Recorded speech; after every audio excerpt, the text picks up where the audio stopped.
مولانا جرجیس راجی صاحب اسٹیج پر تشریف لا چکے ہیں. السلام علیکم ورحمۃ اللہ وبرکاتہ. السلام.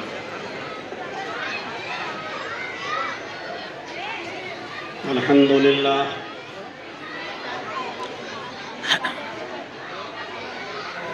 الحمد للہ نحمده ونستعینه ونستغفره ونعوذ باللہ من شرور انفسنا ومن سیئات اعمالنا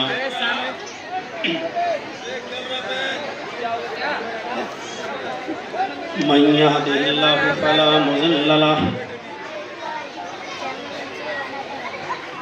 ومن يضلل فلا هادي له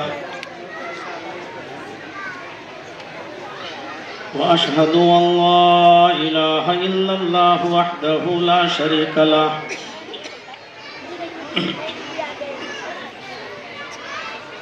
وأشهد أن محمدا عبده ورسوله. أما بعد فإن خير الحديث كتاب الله وخير الهدي هدي محمد صلى الله عليه وسلم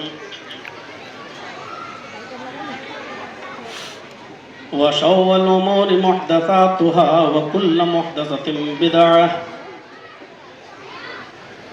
وكل بدعة ضلالة وكل ضلالة في النار. أعوذ بالله من الشيطان الرجيم. بسم الله الرحمن الرحيم. لقد كان لكم في رسول الله أسوة حسنة. رب اشرح لي صدري ويسر لي أمري واحلل عقدة من لساني يفقهوا قولي. لائق صدر احترام صدر محترم فضیلت الشیخ اصغر علی امام مہدی حفظہ اللہ، جو اس وقت مرکزی جمعیت اہل حدیث ہند کے امیر بھی ہیں اور مسلم پرسنل لا بورڈ کے نائب امیر بھی ہیں اور رابطہ عالم اسلامی مکہ مکرمہ کے ممبر بھی ہیں، اور جن کی زیر نگرانی جمعیت و جماعت الحمدللہ روز بروز ترقی کی راہ پر گامزن ہے. اللہ رب العالمین حاسدین کے حسد سے محفوظ فرمائے. اس جامعہ ابو بکر الاسلامیہ اور اس کے ارد گرد چلنے والے زیر نگرانی چلنے والے ادارے، برانچز، شاخائیں، ان کے ڈائریکٹر اور روح رواں فضیلت الشیخ محمد اظہر المدنی حفظہ اللہ، جنہوں نے بہت ہی کم مدت میں اور بڑے ہی بنجر علاقے میں علم کی اس شمع کو روشن کر کے اس کو ترقی کی ایک نئی دشا دی ہے. اللہ رب العالمین اس ادارے کو دن دونی اور رات چوگنی ترقی عطا فرمائے. آپ نے رات کے تقریباً 11:20 تک مختلف علماء کو، مفتیان کرام کو، دانشوران کو آپ نے سماعت فرمایا. اللہ رب العالمین کہنے والوں کو اور سننے والوں کو سبھی کو عمل کی توفیق عطا فرمائے. سیرت طیبہ کے عنوان پر ہونے والے اس پروگرام میں جو اس کا مرکزی موضوع ہے سیرت النبی، میں اسی سلسلے میں کچھ باتیں آپ کے سامنے رکھوں گا. اللہ رب العالمین سے دعا ہے کہ جو باتیں کہی جا رہی ہیں اور کہی جا چکی ہیں، اللہ تعالی ہم سب کو اس پر عمل کرنے کی توفیق عطا فرمائے. نبی اکرم صلی اللہ علیہ وسلم کی سیرت کو اور آپ کی پوری زندگی کو قرآن کریم کی اس آیت کے اندر، جس کو میں نے خطبہ مسنونہ کے بعد آپ کے سامنے پڑھا ہے، بند کر دیا. لقد کان لکم فی رسول اللہ اسوۃ حسنہ لمن کان یرجو اللہ والیوم الآخر وذکر اللہ کثیرا۔ تمہارے لیے رسول اللہ صلی اللہ علیہ وسلم کی زندگی میں بہترین نمونہ ہے۔ نبی اکرم کی زندگی بہترین آئیڈیل ہے ہر اس شخص کے لیے جو امید رکھتا ہے اللہ سے ملاقات کی اور قیامت کے دن کی، اور جو اللہ کو بہت زیادہ کثرت سے یاد کرتا ہے۔ ان کے لیے نبی اکرم کی زندگی میں بہترین نمونہ ہے، بہترین آئیڈیل ہے۔ پوری زندگی کو اللہ تبارک و تعالیٰ نے اس مختصر سے جملے میں قید کر دیا۔ اٹھنا، بیٹھنا، لیٹنا، سونا، جاگنا، کھانا، پینا، چلنا، پھرنا، شادی بیاہ، نماز، روزہ، حج، زکوٰۃ، ساری ان عبادات میں اور زندگی میں پیش آنے والے تمام مسائل میں ہم نے محمد الرسول اللہ صلی اللہ علیہ وسلم کی زندگی کو آئیڈیل اور نمونہ بنا دیا۔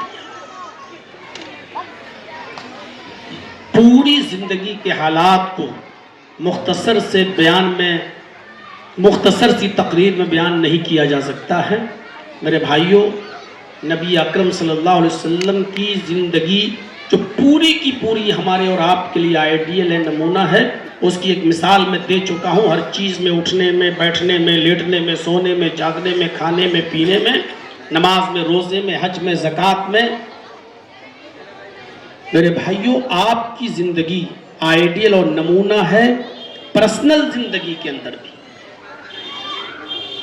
بحیثیت ایک بیٹے کے آپ کا کردار کیا تھا، بحیثیت باپ کے آپ کا کردار کیا تھا، بحیثیت شوہر کے آپ کا کردار کیا تھا، بحیثیت معلم انسانیت آپ کا کردار کیا تھا، بحیثیت جرنیل کمانڈر ان چیف اس میں آپ کا کردار کیا تھا۔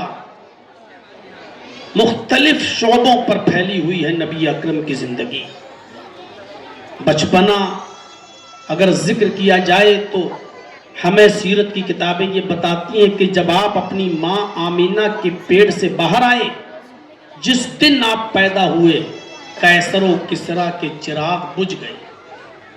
وہ قیصر و کسریٰ جن کے چراغ ہر وقت جلتے رہتے تھے، جیسے آپ دلی میں انڈیا گیٹ پہ چلے جائیں تو شہیدوں کی آتما کو شانتی پہنچانے کے لیے مشال جلتی رہتی ہے اور وہ ایک سیکنڈ کے لیے بھی بند نہیں ہوتی ہے، ایسے ہی قیصر و کسریٰ کے ایوانوں میں چراغ جلتے رہتے تھے جو کبھی بند نہیں ہوتے تھے۔ سیرت النبی میں علامہ ابن ہشام نے نقل کیا ہے کہ جس دن نبی اکرم صلی اللہ علیہ وسلم اپنی ماں آمینہ کے بدن سے باہر آئے، قیصر و کسریٰ کے چراغ بجھ گئے۔ اس کو ہنگامی میٹنگ بلانی پڑی نجومیوں کی، کاہنوں کی، جو بھوشیہ کی اور فیوچر کی اور مستقبل کی باتیں بتاتے تھے۔ ہنگامی میٹنگ بلانی پڑی اور اس میٹنگ میں کسی نے کہا، اے حکمرانوں، تمہارے چراغ اس لیے بجھ گئے ہیں، تمہارے چراغ اس لیے گل ہو گئے ہیں کہ آج کوئی ایسی مبارک ہستی نے جنم لیا ہے اس دنیا میں، کوئی ایسی مبارک ہستی پیدا ہو چکی ہے آج، اپنے ساتھ وہ جو روشنی لے کر آئی ہے، اپنے ساتھ جو وہ نور علم کا لے کر آئی ہے، اس روشنی کے ہوتے ہوئے، اس علم کے ہوتے ہوئے، اس چمک کے ہوتے ہوئے اب تمہاری روشنی کی ضرورت نہیں۔ یہ ان نجومیوں نے اور کاہنوں نے بتایا حکمرانوں کو، قیصر و کسریٰ۔ جس دن محمد ابن عبداللہ اپنے ماں کے بطن سے، پیٹ سے باہر آئے، اس دن قیصر و کسریٰ کے چراغ پر، اور بتایا گیا کہ آج جو ہستی پیدا ہوئی ہے اس دنیا میں، وہ اپنے ساتھ جو روشنی لے کر آئی ہے، اس روشنی کے ہوتے ہوئے اب تمہاری روشنی کی ضرورت نہیں۔ آمینہ خود بیان کرتی ہیں کہ میرے گھر میں جب یہ بچہ پیدا ہوا تو مکے کی آب و ہوا بہت خراب تھی. مکے کے لوگ اپنے بچوں کو اچھی پرورش اور ان کی صحت و تندرستی اچھی رہے وہ دوسرے قبیلے کی جو عورتیں دایائیں آتی تھی ان کے سپرد کر دیا کرتے تھے تاکہ یہ ہمارے بچوں کو باہر لے جائیں اور دیہات میں گاؤں میں کھلی ہواؤں میں ہمارے بچے پرورش پائیں، اور جب ہمارے بچے 4 5 6 سال کے ہو جائیں اور ان کے اندر بیماریوں سے لڑنے کی طاقت پیدا ہو جائے، امیونٹی پاور بڑھ جائے، تب وہ بچے ہمارے حوالے کر دیے جائیں. اس بیماری سے بچنے کے لیے وہ دوسرے قبیلے کے مرد اور عورتوں کے حوالے اپنے بچوں کو کر دیا کرتے تھے تاکہ ہمارے بچے کھلی فضا میں پرورش پائیں. آمینہ کہتی ہیں کہ ہم نے بھی ارادہ کر لیا کہ ہم اپنے اس بچے کو محمد کو کسی دایا کے یا کسی دوسرے شہر میں یا دوسرے قبیلے میں بھیج دیں تاکہ ہمارا بچہ صحت و تندرستی پا سکے اور مکے کی بیماری والی ہوا میں اس کو بھی کوئی بیماری نہ لگ جائے. فرماتی ہیں کہ قبیلہ بنو سعد سے قافلہ چلا کچھ عورتوں پر مشتمل، اور ساری عورتیں ایک ساتھ چلی. ان عورتوں میں ایک عورت تھی حلیمہ نام کی، وہ جس اونٹنی کے اوپر سوار ہو کر آئی یا جس گدھی کے اوپر سوار ہو کے آئی وہ بہت سست رفتار تھا، بیمار تھا اور جگہ جگہ پر اس کو رکنا پڑتا تھا. حلیمہ کی سہیلیاں کہتی ہیں کہ حلیمہ تو کون سی سواری لے کر چلی ہے؟ تیرا انتظار کریں گے تو ہم مکے میں کب پہنچیں گے؟ حلیمہ کہتی ہے کہ میری سہیلیوں ساتھ میں لائی ہو تو ساتھ میں لے کر چلنا، مجھے بیچ راستے میں مت چھوڑ دینا. میری سواری اگر دبلی پتلی ہے تو کیا ہوا، ساتھ میں لائی ہو تو ساتھ نہ چھوڑنا. راستے میں بیٹھ جاتی تھی تھک کر وہ اونٹنی یا گدھی. مکے میں جب یہ قافلہ پہنچتا ہے کچھ دن کے بعد تو آمینہ کہتی ہے کہ کوئی عورت ایسی نہیں تھی قبیلے بنو سعد سے جو میرے گھر نہ آئی. عورت میرے گھر آتی، میرے بچے محمد کو دیکھتی، اس کی شکل صورت حسن جمال خوبصورتی پر نظر ڈالتی، بچے کو لپک لیتی کہ اس بچے کو میں اپنے پاس پالوں گی، اس کو دودھ پلاؤں گی، اس کو ہم اپنے علاقے کی فضا میں ہم اس کو کی پرورش کریں گے. اور جب میں تیار ہو جاتی اس دایا کو یا اس عورت کو اپنے بچے محمد کو دینے کے لیے تو وہ عورت سوال کرتی، آمینہ مجھے اس بچے کے باپ سے ملواؤ تاکہ میں لین دین کی کچھ بات کر لوں. جب میں اس بچے کو 4 سال 5 سال 6 سال کے بعد جب آپ کے پاس لوٹاؤں گی تو مجھے نذرانہ کیا ملے گا، مجھے گفٹ کیا ملے گا، مجھے تحفہ کیا دیں گے؟ آمینہ کہتی جب میں یہ سنتی کہ اس بچے کے باپ سے وہ ملنا چاہتی تو آمینہ کہتی کہ میری بہن اس بچے کا باپ زندہ نہیں ہے، وہ تو اس بچے کے پیدا ہونے سے 2 مہینے پہلے ہی انتقال کر چکا ہے. اور جیسے ہی وہ عورت یہ سنتی کہ محمد کا تو باپ ہی نہیں ہے، اس بچے کو واپس کر دیتی کہ آمینہ سنبھال، تو کیا مجھے دے دے گی، تو میری کیا خدمت کرے گی، جب میں اس بچے کو لوٹاؤں گی تو مجھے کیا دے دے گی. اس بچے کو واپس کر دیتی.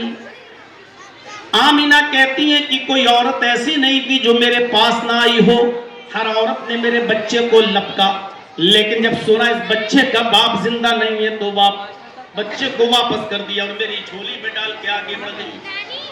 حلیمہ سعدیہ بھی میرے پاس آئیں، انہوں نے بھی اس بچے کو لے لیا، اور جب میں نے بتایا اس بچے کا باپ زندہ نہیں ہے تو حلیمہ نے بھی اس بچے کو میری گود میں ڈال دیا اور آگے بڑھ گئی. جو عورتیں قبیلے بنو سعد سے چلی تھیں ساری عورتوں کو مکے میں دوسرے بچے مل گئے، لیکن حلیمہ سعدیہ کو کوئی بچہ نہیں ملا.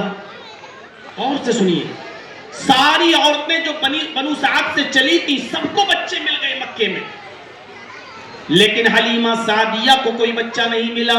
میں اس کو الٹا بھی بول سکتا ہوں مکے کے سارے بچوں کو دودھ پلانے والی دایائیں مل گئی، محمد کو کوئی دایا نہ ملی۔ حلیمہ سعدیہ نے سوچا کہ خالی ہاتھ جانے سے بہتر ہے کہ اسی بچے کو لے لوں، شاید اللہ اسی میں کوئی برکت دے دے، میں اسی بچے کو لے لوں، کم سے کم ہماری سہیلیاں تانے تو نہیں ماریں گی کہ دیکھو حلیمہ کو کچھ نہیں ملا۔ حلیمہ لوٹ کر آتی ہیں اور اسی بچے کو محمد کو لے لیتی ہیں اور کہتی ہیں ٹھیک ہے، تم سے جو بن پڑے وہ مجھے دے دینا، اب اس بچے کو میں اپنے علاقے میں اپنے قبیلے میں لے کر جا رہی ہوں۔ جس سواری پر بیٹھ کر آئی تھی حلیمہ، اسی سواری پر سوار ہو کر محمد ابن عبداللہ کو لے کر جب حلیمہ چلی تو یہی سواری اب تیز ہوا، جیسے ہوا چلتی ہے اس سپیڈ میں وہ سواری چلنے لگی۔ جو مریل گدھی بیچ میں رک جاتی تھی، اس کی سانس اکھڑتی تھی، سستانے لگتی تھی، اب رکنے کا نام ہی نہیں لے رہی۔ سب سہیلیوں سے آگے بڑھ گئی حلیمہ، اور پیچھے سے سہیلیاں چیخ کر کہتی ہیں حلیمہ رک جا، اے حلیمہ اتنی جلدی کیا ہے، ساتھ میں آئی تھی تو ساتھ میں چل۔ اے حلیمہ کیا یہ وہی سواری ہے جس سواری پر تو سوار ہو کر آئی تھی اور راستے میں یہ رک جایا کرتی تھی، سانس اس کی اکھڑنے لگتی تھی؟ حلیمہ اس سواری کو دیکھ کر پیچھے مڑ کر کہتی ہے کہ ہاں باخدا یہ وہی سواری ہے۔ اتنا کہا اور سواری اور آگے بڑھ گئی۔ پیچھے سے سہیلیوں نے کہا اے بنت ابو زعیب رک جا، اے ابو زعیب کی بیٹی رک جا، مجھے بھی تو اپنے پاس آ جانے دے۔ حلیمہ کہتی باخدا یہ اونٹنی یا سواری اپنی مرضی سے چل رہی ہے، اللہ کی قسم میں نے اس کا کوئی علاج نہیں کرایا، باخدا میں جانتی بھی نہیں کہ اس میں اتنی طاقت کہاں سے آ گئی ہے، یہ ہوا سے کیسے باتیں کر رہی ہے، باخدا مجھے اس بچے میں کوئی برکت نظر آتی ہے۔ اور جب حلیمہ سعدیہ اپنے گھر پہ پہنچی، زاد المعاد پڑھی علامہ ابن القیم کی، شوہر نے کہا حلیمہ تو اس بچے کو تو لے آئی لیکن تیرے پاس کیا ہے، کھلائے گی کیا، پلائے گی کیا؟ میرے پاس جو ایک بکری ہے جو اتنا کم دودھ دیتی ہے، جو دودھ ہماری بیٹی شیمہ کو نہیں ہو پاتا ہے، اب اس بکری کا دودھ دونوں بچے کیسے پیئیں گے؟ تو اس بچے کو بھی لے آئی۔ حلیمہ کہتی اب میں لے آئی ہوں، اب میرے دو بچے ہیں، ایک میری اپنی بیٹی ہے اور ایک یہ بھی اب میرا بیٹا ہے، اب اسی بکری کا دودھ دونوں بچے پیئیں گے۔ حلیمہ نے برتن اٹھایا اور آگے بڑھ گئی اس بکری کا دودھ دوہنے کے لیے، اور جیسے اس بکری کے تھن میں ہاتھ لگاتی ہے وہ بکری ایسے دودھ دیتی ہے جیسے ساون بھادوں میں کے مہینے میں بارش ہوتی ہے، پورا برتن بھر جاتا ہے۔ حلیمہ کا شوہر چیخ پڑا اے حلیمہ کس بچے کو تو لے کے آئی؟ حلیمہ کہتی ہے باخدا مجھے اسی بچے میں کوئی برکت نظر آتی ہے، یہ بچپنا اس کنڈیشن کا۔ بعض سیرت نگاروں کی تحقیق کے مطابق جب آپ کی عمر 4 سال اور بعض سیرت نگاروں نے لکھا 6 سال جب آپ کی عمر ہوئی تو آپ حلیمہ کی بیٹی شیمہ اور محلے کے بچوں کے ساتھ جنگل میں گئے اور بکریاں چرا رہے تھے۔ بکریاں یہ عرب کا بہت مشہور پیشہ تھا، بکریاں چرانے کا۔ ٹریننگ دی جا رہی ہے تمہیں بھی بڑے ہو کر یہی کام کرنا، جاؤ ابھی سے سیکھو۔ جب حلیمہ کی بیٹی شیمہ اپنے رضائی بھائی کو محمد کو اور محلے کے کچھ لوگوں کے ساتھ جب جنگل میں پہنچتی ہے اور ابھی آپ جنگل کا نظارہ کر رہے ہیں، بکریاں چرا رہے ہیں، اچانک ایک شخص آتا ہے انسانی شکل، اور آتے ہی محمد ابن عبداللہ کے پاس بیٹھ جاتا ہے۔ آپ کی عمر یا تو 4 سال ہے یا 6 سال، وہ آپ کے پاس آ کر بیٹھ کر کہتا ہے کہ آپ کا نام کیا ہے؟ جواب دیا محمد۔ اس نے محمد ابن عبداللہ کو پکڑا اور پہاڑ کے ایک دامن میں لے گیا اور بالکل چت لٹا دیا۔ جیسے ہی لٹایا اس نے محمد ابن عبداللہ کے سینے کو چاک کر دیا، اس نے محمد ابن عبداللہ کے سینے کو پھاڑ دیا، سینے کو چاک کر دیا، دل نکالا، اور دل میں ایک لوتھڑا تھا گوشت کا جو ہر انسان کے دل میں ہوتا ہے، اسی میں حسد، اسی میں کینہ، اسی میں بغض، اسی میں عناد، اسی میں دشمنیاں، جو آج ایک دوسرے سے جو بغض ہے، عناد ہے، دشمنی ہے، یہ ہم سے آگے کیوں بڑھ رہا ہے، یہ اتنی ترقی کیوں کر رہا ہے، اس کو کیسے گرایا جائے، جو ایک دوسرے کی کدورتیں اور حسد ہمارے کینوں میں وہ اسی لوتھڑے میں ہوتا ہے۔ میرے بھائیوں، اس لوتھڑے کو نکالا اور نکال کر پھینک دیا، اور پھر اس دل کو زمزم کے پانی سے دھویا، اور دھونے کے بعد سینے میں رکھ دیا، اور پھر اس کو ہاتھ پھیر دیا۔ آپ بالکل صحیح ہو گئے۔ جب محلے کے قبیلے بنو سعد کے بچوں نے یہ منظر دیکھا تو ڈر گئے کہ محمد کا سینہ چیر دیا گیا، وہ بھاگتے ہوئے اپنے گھر آئے۔ علامہ ابن القیم جوزی زاد المعاد میں نقل کرتے ہیں، جیسے وہ بچے بھاگ کر اپنے گھر آئے اور سیدھے سی حلیمہ سعدیہ کے گھر پہنچے، اس وقت حلیمہ سعدیہ چولہے پر روٹیاں بنا رہی تھیں۔ فوراً چیختے ہوئے ان بچوں نے کہا ماں۔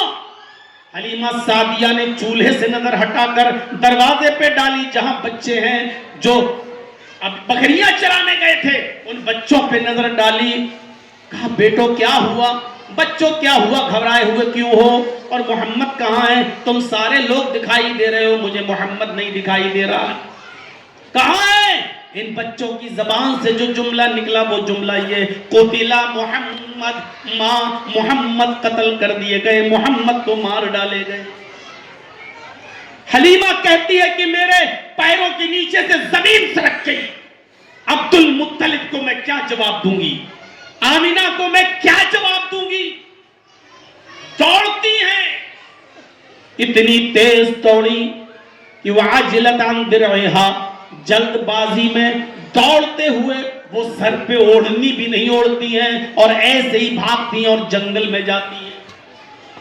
جب جنگل میں پہنچتی ہیں، کبھی پہاڑ کے اس چوٹی پر چڑھ کر دیکھتی ہے کہ محمد کہاں ہے۔ لڑکے بچے بتا رہے قتل کر دیے گئے، تو لاش تو دکھائی دے، کہاں ہے؟ یہ زمین کھا گئی، آسمان نگل گیا، محمد گئے تو کہاں گئے؟ کبھی اس جھاڑی میں جھانکتی ہے، کبھی اس میں، کیا دیکھتی ہے؟ اچانک اس کی نظر پڑی کہ پہاڑ کے دامن سے محمد ابن عبداللہ خرامہ خرامہ ٹہلتے ہوئے چلے آ رہے ہیں، چہرہ پیلا پڑا ہوا ہے، سست ہیں اور بہت دھیرے دھیرے چلتے ہوئے آ رہے ہیں۔ آمینہ کی نظر، حلیمہ کی نظر جیسے ہی محمد ابن عبداللہ پر پڑی، دوڑتی ہوئی گئی اور محمد ابن عبداللہ کو اپنے سینے سے لگایا، اور لگانے کے بعد کہا بیٹے کیا ہوا؟ بچے کیا ہوا؟ کہا ماں مجھے کچھ نہیں معلوم، ایک آدمی آیا، اس نے میرا نام پوچھا، میں نے نام بتایا، وہ پہاڑ کے اس دامن میں لے کر آیا، اس نے میرا سینہ چاک کیا، دل نکالا، گوشت کا ایک لوتھڑا نکال کے باہر پھینکا، دل کو پانی سے دھویا، سینے میں رکھ دیا اور ہاتھ پھیر دیا، اس کے علاوہ میں کچھ نہیں جانتا۔ ایسی ایسی باتیں بتاتا ہے، یہ تو ہمارے لیے کبھی کوئی مصیبت کھڑی نہ کر دے۔ اب اس بچے کا یہاں رہنا ٹھیک نہیں ہے، چھوڑنا بھی نہیں چاہتی کہ اس کی وجہ سے گھر میں برکتوں کے دروازے کھلے ہوئے ہیں، لیکن ایسے چیزیں بتاتا ہے جو عقل میں نہیں آ رہی ہیں۔ ارے سینہ چاک کر دیا جائے تو کوئی زندہ رہے گا، دل نکال لیا جائے تو کوئی زندہ رہے گا؟ اس کو پانی سے دھویا اور دل رکھ دیا گیا اندر، اور اس زمانے میں اس میڈیکل سائنس کو کون سمجھے گا میرے بھائیوں؟ گھبرا گئی اور کہنے لگی کہ بیٹے اب تمہارا میرے گھر پہ رہنا ٹھیک نہیں ہے، جس کی امانت ہے میں اس امانت کو واپس پہنچانے کے لیے جا رہی ہوں۔ اور اس کے بعد حلیمہ آمینہ لے کر دیتی ہے محمد ابن عبداللہ کو کہ دل تو نہیں چاہتا، لیکن ایسی ایسی باتیں بتاتا ہے کہ میرا کلیجہ دہل جاتا ہے، اگر کچھ ہو گیا تو میں کہاں سے تیرے بیٹے کو لا کر واپس کروں گی؟ سبحان اللہ، یہ بچپنا تھا۔ غور کرو، یہ نبی بنے، رسول بنے، آگے چل کر آخر تھے تو بیٹے ہی، بچپنے پر ایک نظر ڈال لی، ذرا بیٹا ہونے کی حیثیت سے بھی نظر ڈال لو، بیٹے ہونے کی حیثیت سے بھی نظر ڈالو۔ زیادہ موقع نہیں ملا ماں کی خدمت کرنے کا، باپ تو تھے ہی نہیں، پیدا ہونے سے پہلے ہی انتقال کر گئے. ماں مدینہ لے گئی اپنے ننیا محمد ابن عبداللہ کے ماموں اور نانا کے یہاں. 1 مہینہ رہی، لوٹ کے واپس آ رہی ہے. مقام ابوا پر پہنچی، سوچا اپنے شوہر کی قبر دیکھ لوں. عبداللہ کی، محمد ابن عبداللہ بھی 6 سال کے ہیں، اپنے بیٹے کو بھی لے کر گئی ساتھ میں. ام ایمن بھی ساتھ میں ہے. اشارہ کیا، بیٹے یہ تمہارے باپ کی قبر ہے، اس قبر میں تمہارے باپ ہے. 6 سال کا بچہ جس نے اپنے باپ کا چہرہ نہیں دیکھا. وہیں ماں کو دورہ پڑتا ہے، غشی آتی ہے، شوہر کی جدائی کا صدمہ برداشت نہیں کر سکی. آمینہ وہیں پر کشی کھا کر گرتی ہے اور اسی جگہ پر آمینہ کا انتقال ہوتا. ام ایمن نے سنبھالا. محمد ابن عبداللہ کو 6 سال کی عمر میں، باپ پہلے سے نہیں، 6 سال کی عمر ہوئی، ماں بھی چلی. یہ بچے نے آگے بڑھ کر جب نبی بنا، رسول بنا، تو ماں کے مقام و مرتبے کو کس انداز سے واضح کیا. اپنی ماں کو اولڈ ہاؤس میں جمع کر دینے والوں سنو، نبی بنے. یہی ام ایمن جو عبداللہ کی لوڑی تھی، محمد کے باپ عبداللہ کی لوڈی تھی اور محمد رسول اللہ کو ورثے میں ملی ہوئی تھی. دیکھ ریکھ انہوں نے بھی کی. اللہ کے نبی ان کے گھر بھی جایا کرتے تھے اور ان کی خدمت بھی کیا کرتے تھے. اور پڑھیے حدیث کی کتابیں، اکثر آپ کہا کرتے تھے ہاذہی امی بعد امی، یہ میری ماں کے بعد میری ماں ہے. آمینہ کو زیادہ دن نہیں دیکھا، 6 سال کی عمر میں آمینہ کو کھویا. عبداللہ کی لونڈی جو ورثے میں محمد ابن عبداللہ کو ملی، بہت دنوں تک نبی کے ساتھ رہی، نبی کی نبوت تک نبی کے ساتھ رہی، نبی ان کے گھر بھی جایا کرتے تھے اور ایک ماں کی حیثیت، ماں کی طرح ان کی خدمت کرتے تھے. اور لوگوں نے پوچھا تمہارا ان کا کیا رشتہ ہے؟ تو آپ نے یہ نہیں کہا کہ یہ میرے باپ کی لونڈی ہے، فرمایا امی بعد امی، یہ میری ماں کے بعد ماں ہے. یعنی میری ماں کے بعد دوسرا درجہ یہ ماں، یہ میری ماں. جو اس عورت کو اپنی ماں کہہ رہا ہو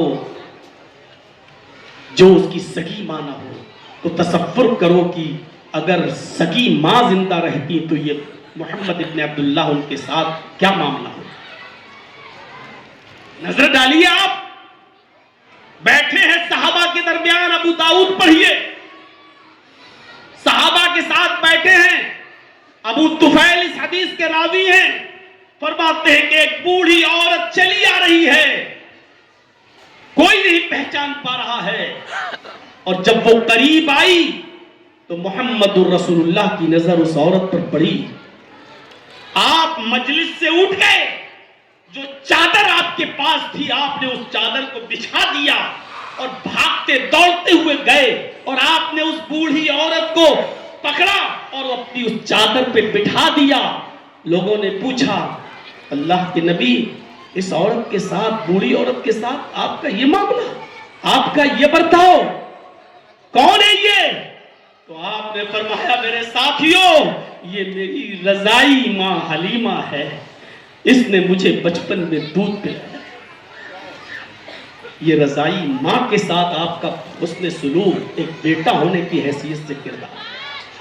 بہت آسان ہے، ماں بوڑھی ہو جائے اور بیوی کو ترجیح دیجیے اور ماں کو اولڈ ہاؤس میں بھرتی کرا دیجیے. یہ اس عورت کے ساتھ حسن سلوک ہے جو آپ کی سگی ماں نہیں ہے. اور سنیے، ایک جنگ ہے، صحابہ لڑ رہے ہیں، جنگ ختم ہوتی ہے تو اسی جنگ کے اندر قبیلے بنو سعد کے کچھ مرد اور عورتیں گرفتار کر لی جاتی ہیں. محمد اور آپ کے صحابہ صلی اللہ علیہ وسلم آپ اور آپ کے صحابہ نے قبیلے بنو سعد کے کچھ مرد اور عورتوں کو گرفتار کر لیا. یہ مرد یہ عورتیں قبیلے بنو سعد کی تھی. یہ گرفتار کر لیے گئے اور تقسیم کر دیے گئے. ان کو تم رکھو, ان کو تم رکھو, یہ لونڈی تمہاری, یہ غلام تمہارا. جب حلیمہ سعدیہ کو پتا چلا کہ ہمارے قبیلے کے مرد اور عورتیں محمد اور ان کے ساتھیوں نے گرفتار کر لیا ہے, پکڑ لیا ہے. سیرت ابن ہشام, سیرت النبی پڑھی علامہ ابن ہشام کی. آپ دوڑتی ہوئی آئیں اور اللہ کے نبی صلی اللہ علیہ وسلم کے پاس آئیں. آپ نے دیکھتے ہی کھڑے ہوئے کہا, ماں کیا بات ہے, اتنی ہانپ کیوں رہی ہو, کیا بات ہے؟ فرمایا, بیٹا اے محمد یہ کیا کیا آپ نے؟ ماں مجھ سے کیا غلطی ہو گئی, کیا ہے بات بتاؤ. کہا, بیٹے محمد تم نے اپنی خالاؤں اور پھوپھیوں کو اسیر بنا لیا ہے, تم نے اپنی خالاؤں اور پھوپھیوں کو قید کر لیا ہے. یہ سب قبیلے بنو سعد کی کہ مرد اور عورتیں ہیں. قبیلے بنو سعد میں میں بھی ہوں اور میں نے تمہیں دودھ پلایا ہے. یہ سب میری بہنیں, یعنی تم نے اپنی خالاؤں کو اور اپنی پھوپھیوں کو گرفتار کر لیا ہے. بیٹے اے محمد میری گزارش یہ ہے کہ تم اپنی خالاؤں کو اور اپنی پھوپھیوں کو چھوڑ دو.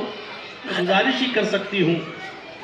اللہ کے نبی نے جب یہ سنا کہ قبیلے بنو سعد کی ہیں اور حلیمہ قبیلے بنو سعد کی ہیں اور یہ سمونی کی محلے کی اور گاؤں کی ہیں, تو آپ اٹھے اور آپ کے حصے میں اور قریش کے حصے میں جو قیدی آئے تھے قبیلے بنو سعد کے, آپ نے اسی وقت رہا کر دیا کہ جاؤ میں تمہیں رہا کر رہا ہوں. قریش کے اور آپ کے حصے میں جو آئے تھے آپ نے رہا کر دیا. جب ظہر کی نماز کا وقت ہوا تو آپ نے دیگر صحابہ سے بھی فرمایا کہ قبیلے بنو سعد میں حلیمہ نے مجھے دودھ پلایا ہے, وہ میری ماں ہے, رضائی ماں ہے. میں نے اپنے حصے کے قیدیوں کو چھوڑ دیا ہے. میں مشورہ دوں گا تمہیں کہ اگر تمہیں اچھا لگے تو آپ بھی اپنے حصے کے قیدیوں کو چھوڑ دو. نبی اکرم کی بات تمام صحابہ نے مان لی اور انہوں نے بھی اپنے اپنے حصے کے قیدیوں کو چھوڑ دیا. آپ نے اس عورت کی بات کو مانا جو آپ کی سگی ماں نہیں ہے, رضائی ماں ہے. میرے بھائیوں غور کرو, جو اپنے رضائی ماں کی بات اتنی مان رہا ہو, اگر سگی ماں کی خدمت کرنے کا موقع مل جاتا تو بحیثیت بیٹے کے آپ کا کردار کیا ہوتا؟ بیٹا ہونے کی حیثیت سے کردار. علقمہ کی جب روح نہیں نکل رہی ہے اور علقمہ نے کہا کہ بیوی نے اللہ کے رسول کو جب بلایا گیا تو اللہ کے نبی نے دیکھتے ہی کہا, لگتا ہے اس کی ماں ناراض ہے.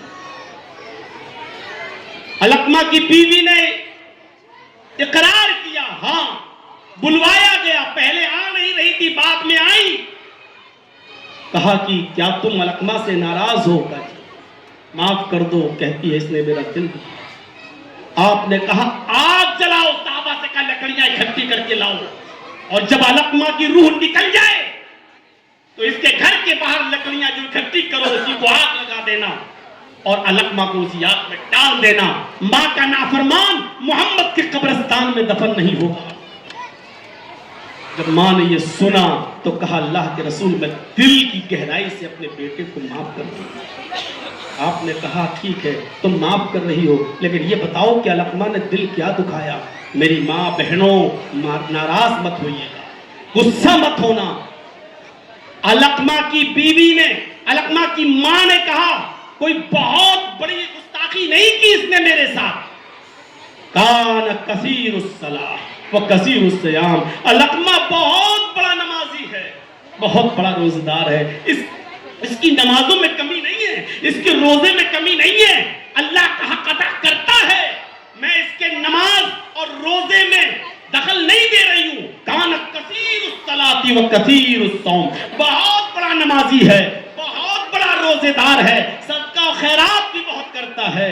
بس غلطی یہ ہے کانا یوسر علی زوجتہ, وہ اپنی بیوی پر اپنی بیوی کو اپنی ماں پر ترجیح دیتا ہے. یعنی بیوی کو زیادہ اہمیت دیتا ہے, ماں کو کم دیتا ہے.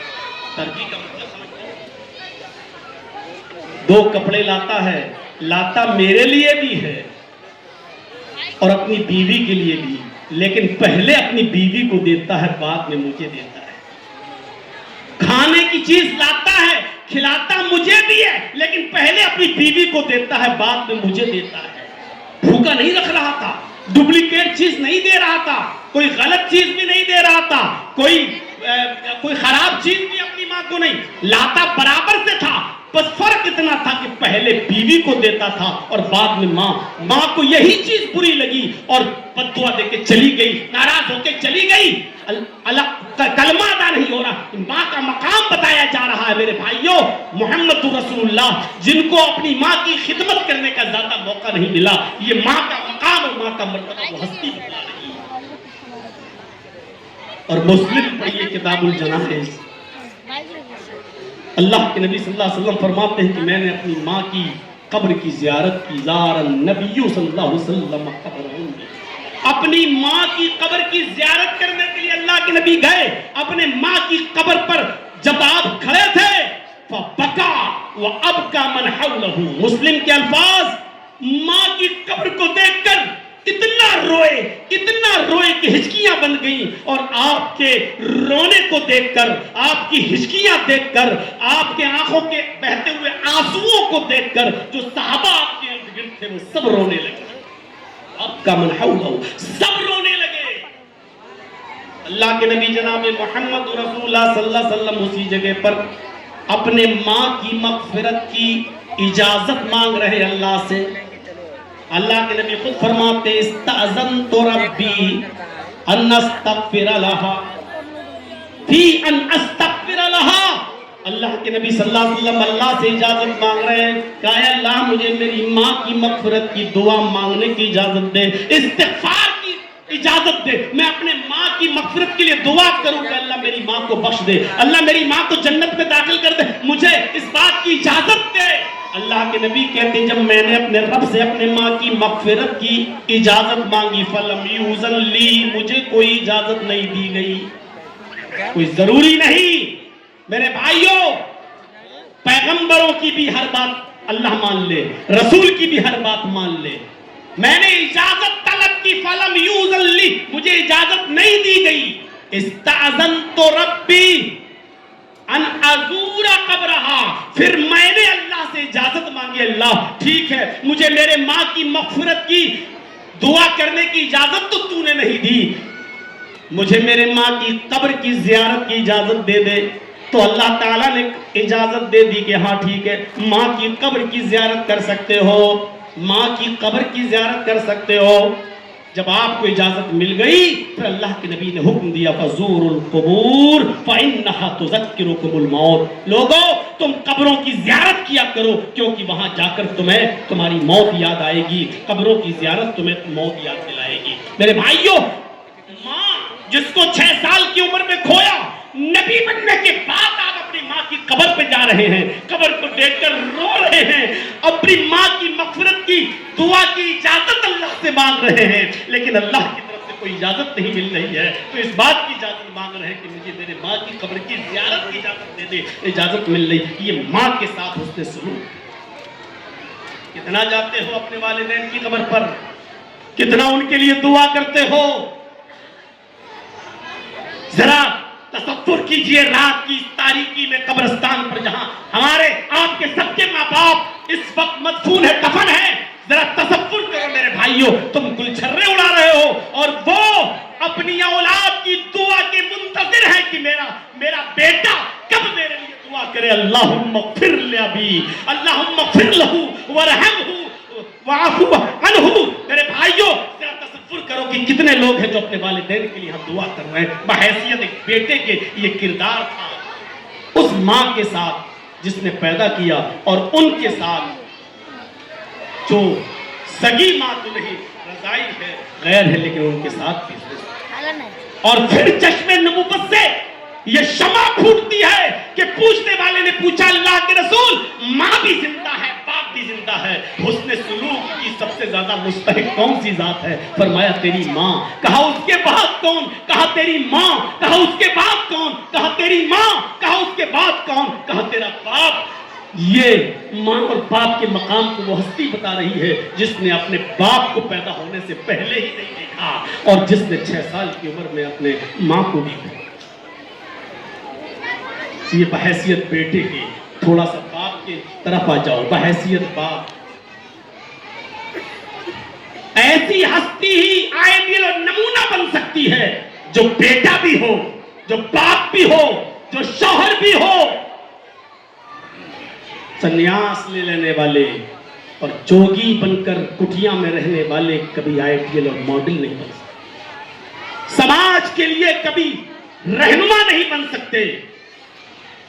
جب تک اس گرہستی کی زندگی میں تپیں گے نہیں تب تک وہ رہبر اور رہنما نہیں بن سکتے۔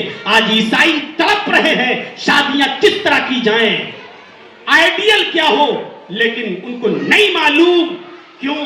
کیونکہ عیسیٰ علیہ السلام شادی سے پہلے بغیر شادی کے ہی زندہ آسمان پر اٹھا لیے گئے، ہمارے عقیدے کے مطابق، اور ان کے عقیدے کے مطابق سولی دے دی گئی۔ جس نبی نے شادی کر کے ہی نہیں دکھائی ہو تو آج ان کے ماننے والوں کے پاس کوئی نمونہ بھی نہیں کہ شادیاں کس طرح۔ ایک باپ ہونے کی حیثیت سے دیکھیے، کئی بیویاں، پھر ان سے اولادیں۔ سب سے پہلے خدیجہ کے بدن سے قاسم پیدا ہوئے، نبی اکرم کو اسی جہت سے کہا جانے لگا ابو القاسم، لیکن حالت صغر سنی میں انتقال کر گئے۔ نبی اکرم کی آنکھوں میں آنسو آ گئے، بیٹا تھا، بڑا تھا۔ حضرت زینب پیدا ہوئی، اس وقت نبی اکرم کی عمر 30 سال تھی۔ زینب پیدا ہوئی، پرورش کی، پالا پوسا، پروان چڑھایا، شادی بھی ان کی ہو گئی، نکاح بھی ہو گیا۔ غور کیجئے، ہجرت کا سال ہے، ہجرت کر رہی ہے، اونٹنی پر بیٹھی ہوئی ہیں، پریگننٹ ہیں، پیٹ میں بچہ ہے۔ وہی زینب اونٹنی پر بیٹھ کر سفر کر رہی ہے، مدینے کی طرف جا رہی ہے۔ حبار ابن اسود نے نشانہ لگا کر اونٹنی کو زخمی کرنا چاہا، نشانہ چوک جاتا ہے اور اونٹنی کے بجائے وہ تیر حضرت زینب کے پیٹ میں لگتا ہے۔ حضرت زینب کا پیٹ پھٹ جاتا ہے، زینب اونٹنی سے نیچے گر جاتی ہیں، سہارا دیا جاتا ہے، اٹھایا جاتا ہے، پیٹ کا بچہ حمل گر جاتا ہے، ساقط ہو جاتا ہے، بچہ ختم ہو جاتا ہے۔ جب حضرت زینب مدینے پہنچتی ہیں اور پتہ چلتا ہے کہ میرے پیٹ کا بچہ ختم ہو گیا، میرے پیٹ کے بچہ ضائع ہو گیا، برباد ہو گیا، اس صدمے کو بھی وہ برداشت نہیں کر سکی اور یہ خنجر کا زخم، یہ تیر کا زخم بھی برداشت نہ کر پائیں اور اسی صدمے میں حضرت زینب کا انتقال ہو گیا۔ حضرت زینب کو جب قبر میں دفن کیا جا رہا تھا، محمد رسول اللہ صلی اللہ علیہ وسلم اپنے ہاتھ سے حضرت زینب کو مٹی دے رہے تھے۔ جب مٹی دے رہے تھے تو آپ کی آنکھوں میں آنسو تھے، اور مٹی دینے کے بعد جب قبر کے پاس کھڑے ہوتے ہیں، صحابہ نے آپ کی آنکھوں میں آنسو دیکھے پوچھا، اے اللہ کے نبی کیا ہے؟ نبی اکرم کی زبان سے جو جملے نکلتے ہیں وہ جملے یہ نکلتے ہیں، ہی افضل بناتی، ہی افضل بناتی اصیبت فیا، آئے میرے ساتھیوں، یہ میری سب سے اچھی بیٹی تھی، یہ میری سب سے چہیتی بیٹی تھی، یہ میری سب سے افضل بیٹی تھی جو میرے راہ میں، میرے راستے میں بڑی ستائی گئی ہے، بہت تکلیفیں دی گئی ہیں، بہت ستایا گیا ہے اس کو، یہاں تک کہ اسی راستے میں اس کی شہادت بھی ہو گئی۔ ہجرت کرتے وقت ہمارے کا تیر بھی اس کو لگا اور یہ انتقال بھی کر گئی، اسی راستے میں میرے لیے اس نے اپنی جان بھی دے دی۔ میرے بھائیوں، باپ ہونے کی حیثیت سے ایک بیٹی کا درد دیکھیں، گھروں پر بلڈوزر چلا کر، گرا کر، گولیوں سے کسی کو پھون کر، بچوں کو یتیم کرنے والے وہ لوگ درد کو کیا محسوس کریں گے جن کے پاس اولادیں نہ ہو، جن کے پاس بیٹے نہ ہو، جن کے پاس بیٹیاں نہ ہو۔ میرے بھائیوں، تصور کیجئے اور اندازہ لگائیے، محمد رسول اللہ صلی اللہ علیہ وسلم اپنی بیٹی کو دفن کر رہے ہیں، مٹی دے رہے ہیں، کھڑے ہوتے ہیں تو کہتے ہیں یا افضل بناتی اصیبت فیا، یہ میری سب سے افضل بیٹی ہے، میرے راستے میں بہت ستائی گئی ہے، بہت پریشان کی گئی ہے، یہاں تک کہ اسی راستے میں اس کی جان بھی چلی۔ ایک اور بیٹی پیدا ہوتی ہے حضرت رقیہ. جب بڑی ہو جاتی ہے تو اس کے نکاح کا معاملہ سامنے آتا ہے. آپ نے عثمان غنی کو بلایا اور عثمان غنی رضی اللہ تعالیٰ عنہ کو بلانے کے بعد فرمایا عثمان یہ جبریل ہے، عثمان یہ جبریل ہے، اللہ کا پیغام لے کر آئے ہیں اور اللہ کا یہ پیغام مجھ تک پہنچا رہے ہیں کہ اپنی بیٹی رقیہ کا نکاح عثمان سے کر دو. حضرت رقیہ کا نکاح حضرت عثمان سے کر دیا جاتا ہے. ایک زمانے تک رقیہ عثمان کے ساتھ رہتی ہیں. جنگ بدر کا معاملہ پیش آتا ہے. جس وقت صحابہ میدان جنگ میں نکل رہے ہیں، بدر کے میدان میں نکل رہے ہیں، اسی وقت حضرت رقیہ کو چیچک نکل آئی. حضرت عثمان بھی اس جنگ بدر میں شامل ہونا چاہتے ہیں. حضرت عثمان بھی اس جنگ بدر میں شامل ہونا چاہتے ہیں، لیکن اللہ کے نبی فرماتے ہیں عثمان تم رقیہ کی خدمت کرو، رقیہ کی دیکھ ریکھ کرو، یہ تمہاری بیوی ہے، تمہیں وہی ثواب ملے گا جو بدر کے مجاہدین کو ملے گا. اور اگر بدر میں ہم جیتے، ہمیں فتح ہوئی، تو جو مال لوٹا جائے گا ہمیں ملے گا اور مال غنیمت تقسیم ہوگا تو اس میں تمہارا بھی حصہ لگے گا، تمہیں بھی حصہ ملے گا. حضرت رقیہ کی خدمت میں، ان کی دیکھ ریکھ میں حضرت عثمان غنی لگ جاتے ہیں. اور اتفاق دیکھیے، جس دن بدر فتح ہوتی ہے، جنگ جیت لیے جاتی ہے، صحابہ جشن منا رہے ہیں، پہلی جنگ کا جیتنے کا جشن منا رہے ہیں.